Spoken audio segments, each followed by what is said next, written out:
Okay, let's unpack this. Imagine meeting someone for the very first time, and yet they breathe your name like you're their personal Jesus. Hmm. That's the electrifying, kind of disorienting start to our deep dive today. Yeah. That gut punch moment where a stranger knows you intimately, even when you've never actually met them before. And what's really fascinating here is how our source, the time traveler's wife, it just immediately throws us into this profound paradox. Right. It's a love story where, one person lives life pretty much straight through, linearly. Like both of us. Exactly. While the other one, Henry, is constantly slipping through time, it creates this almost like a mosaic of encounters. Driven by his condition, what he calls chrono impairment. Yes, that involuntary, often really disorienting slipping through time. It's not like he chooses it. And our mission today, really, is to try and understand the unique challenges, but also the unexpected joys and the profound heartbreaks of a life built across these fractured moments. Mm-hmm. We'll be drawing insights from, both perspectives, the man tumbling through the ages and the, the extraordinary woman who waits for him. So let's turn our attention first to Claire's childhood, which was extraordinary is maybe an understatement. Definitely not ordinary. Instead of imaginary friends, she had this very real, very unpredictable time traveler just popping in. Imagine being 10 years old, it's 1981, and suddenly a man appears. Stark naked. Stark naked, probably throwing up, as the book says. He's freaked out about the nudity, needs clothes, needs food. And she, little 10-year-old Claire, just takes it in stride. The book says she just kind of took it for granted that this old nude guy was going to magically appear from the future and demand clothing. It's amazing. And her resourcefulness, even then, trying to feed him these weird sandwiches. Peanut butter and anchovy. Pâté and beets on Ritz crackers. Right. And always thinking ahead, like bringing him a T-shirt when she was 5 because he appeared cold. She even guides him sometimes, doesn't she? Taking young Henry to the library, picking a lock with a letter opener. Yeah. That detail just shows her precocious nature, how she adapted and became his anchor, really, his provider in those moments. And those notes he left her. The ones with the specific dates and times. Thursday, September 29th, 1977, after supper. Yeah, those are fascinating. It's like getting a script for your own future encounters. It does raise that big question, doesn't it? If the future's already known, even written down like that, does it take away your choice? Or is getting the note part of the predetermined path anyway? Well, the novel seems to argue pretty powerfully that, real agency isn't about changing fate. It's about how you choose to live within what's known. Okay. For Claire, living through those moments, the emotions, the choice to embrace love, even knowing what's coming, that's where the meaning is. You see it even when she's young, asking about his marriage, getting jealous. Absolutely. The seeds of that deep commitment and maybe that possessiveness, too, are there early on. And those early philosophical thoughts she has, like, if you're real, then why shouldn't fairy tales be real too? That's quite something for a kid. How do you think that helps her later? I think it's foundational. That ability to find maybe magic or meaning in something totally impossible, that's what lets her navigate this life defined by his absence, by uncertainty. She even tests it, right, joking about the space-time continuum with that drawing. Exactly. Writing the future date on it. It's playful, but it shows she's already grappling with what's fixed and what's, fluid. It really foreshadows her strength. Okay, so while Claire's having these surreal childhood visits, what's Henry's reality like? Let's shift to that. The danger, the sheer difficulty of his chrono impairment. It's incredibly harsh. Imagine the vulnerability constantly appearing stark naked. He says he's been arrested 7 times. 7 times. Right. And always vanishes before they can fingerprint him or take a photo. His whole life, he says, is one long deja vu. Just constant upheaval. Even a flickering TV can trigger a jump. It forces him into this constant survival mode, learning pickpocketing from his younger self just to get food. Right, at the Art Institute. For milkshakes and fries. Or breaking into that Army-Navy store, which Gomez watches with almost religious awe. It's not thrill-seeking, it's sheer necessity, just getting clothes. That constant vulnerability must shape everything. Absolutely. And maybe the most defining part is that he can't change the past, no matter how hard he tries or wants to. He said it's always again, always the same, particularly with his mother's death. And that hits on a huge philosophical point, doesn't it? Free will versus determinism. For Henry, the past isn't just memory, it's this solid, unchangeable thing he's forced to relive. Like the car crash, he vanishes during it. Right. completely absent from the scene for 10 minutes and 47 seconds. Then he comes back to the horrific aftermath. He has to witness it again and again. He's trapped. A prisoner of time, essentially, bound to re-experience this profound trauma without any power to stop it. It really hammers home that some things are just fixed, unchangeable. So against this backdrop, this constant chaos for him, this waiting for her, somehow they build a life. They find these moments of connection, even normalcy. And for Claire, finally meeting Henry in her present, finding that address book entry, she calls it a miracle. Like Dorothy landing in Oz. Exactly. From black and white to color, it's finally real, tangible after all those years of just waiting and knowing. Their attempts to fit into the normal world are often quite funny, actually. Oh, definitely. Like Henry meeting Claire's family at Christmas.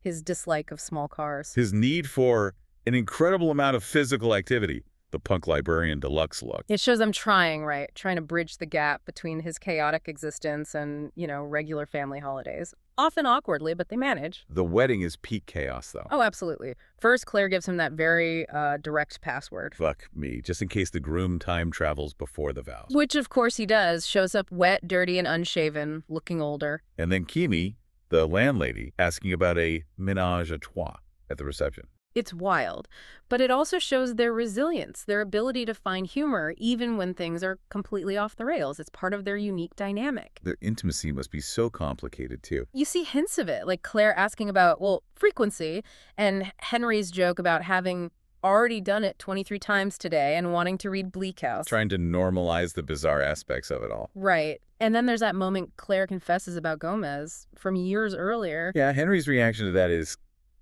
interesting. Almost detached. He's surprised it was so long ago, asks, Jesus, I thought you were telling me something that happened like last week. And then he just gets restless. It's not the typical jealous rage you might expect. It definitely shows how his relationship with time affects even his emotional responses to past events. It's an eyebrow raiser for sure. And their friends are crucial, aren't they? Gomez, who loves Claire. And eventually sees Henry disappear, which must just blow his mind. And Therese, Gomez's partner, trying to understand. And Ben, Henry's friend. Who gets the whole disease aspect and helps with medication later. Henry even tells Ben about his future. Yeah, asking, am I still alive in 2002? That network provides some grounding for them in the linear world. Then we get to the desire for a family, which is, for any couple, huge, but for them, deeply complicated by time. Againstly so. Claire has these dreams of babies, but they go through such heartbreak, 5 miscarriages. Henry's fear is so raw when he says, the next time you miscarry, it's going to kill you. And Claire eventually just gives up. I can't do this anymore either. I give up. You win. It's utterly devastating. The toll is enormous. So they seek help. Henry goes to Dr. Kendrick. The unconventional geneticist. Right. Who diagnoses the chrono impairment, says Henry's EEG looks like the brain of a schizophrenic. He tries treatments. Morphine-based stabilizers, antidepressants. Yeah, but Henry describes the feeling as a near-death experience. Not exactly helpful. And even Henry trying to get a sneak peek from his future self doesn't work. No. Asking his 2004 self, are we ever going to have a baby? And the future Henry just smiles and shrugs. You just have to live it. Which really reinforces that theme again. Even knowing about the future doesn't mean you get all the answers. Some things you just have to experience. But then, finally, the happy accident. Yes. Claire gets pregnant unexpectedly. She wants to name her Jane, gift of God. A miracle. Yeah. But even that moment isn't straightforward, is it? Henry time travels during the birth. He finds himself wandering around my old elementary school in the middle of the night while his daughter is being born. So even this huge present moment, he's absent. It highlights that paradox again. A moment of ultimate connection is also one of involuntary separation for him. Claire has to go through it alone again. It's central to their whole story. And then Alba arrives. Hope, but also a whole new layer of complexity. She inherits it. She does. Henry meets her as a 10-year-old years before she's born in his timeline. And she's different, isn't she? He calls her the most self-possessed child I've ever met. A prodigy. She seems to have more control. Can go when and where I want, she says. And she has the lock-picking skill, too. When he asks if she likes having the ability, she just says it's interesting. Yeah, it's a fascinating contrast. Alba seems to accept it, integrate it differently than Henry did. It's not the same burden for her, perhaps? But Claire is worried. Very worried. Understandably. She refuses to let Kendrick test Alba's DNA for gene therapy. She remembers the nightmare Henry went through with the medication. She wants Alba to choose for herself later. Protective. Fiercely protective, she's seen the downside firsthand. Of course, Henry's own story has this unavoidable endpoint. He knows it from way back, seeing his future death in the meadow when Claire was only 13. He carries that knowledge for years, and his later life involves terrible suffering, the frostbite. Losing both his feet in 2006. The description of him screaming when he sees the stumps, it's brutal. Horrifying physical and, existential pain. And Claire's reaction trying to sculpt him, debating whether to include the feet. Heartbreaking. Should she sculpt the man she knew or the man he became? And then there's that very strange, unsettling visit from Ingrid while he's recovering. Right. She understands his condition somehow, but then pulls a gun on him. A slim and black and shiny gun, asking if death appeals to him.